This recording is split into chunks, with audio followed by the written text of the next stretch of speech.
अस्सलाम वालेकुम। सुरदेसी शहंशाह लतीफ़ जे रिसाले जो 9 नंबर सुर आहे। सुरदेसी जी मुख़्तसर तशरीह।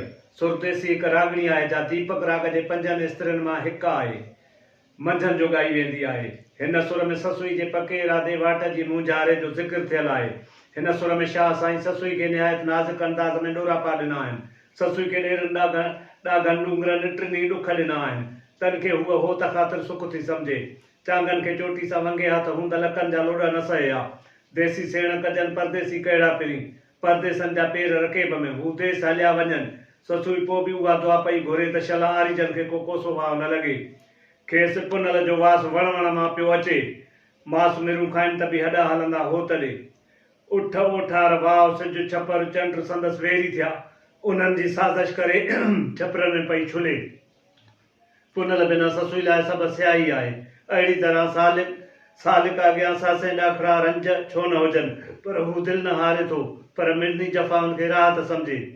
जन खे को समर साण न आहे तंहिं सां हो त हमेशह साण आहे। मतिलब त जंहिं सालिक सभु कुझु छॾियो तंहिं रब खटियो। शहंशाह लतीफ़ जे पाक पेरनि पुठियां हलंदे मूं सुरदेसी में कुझु बैत ऐं वायूं चयूं आहिनि। तन मां मिसाल तौरु कुझु पेश करियां थो।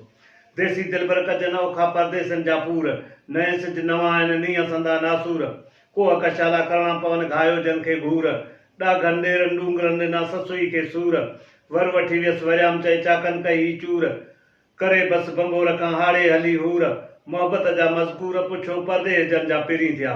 देसी दिलबर कजन न परदेसी कजे पुरस।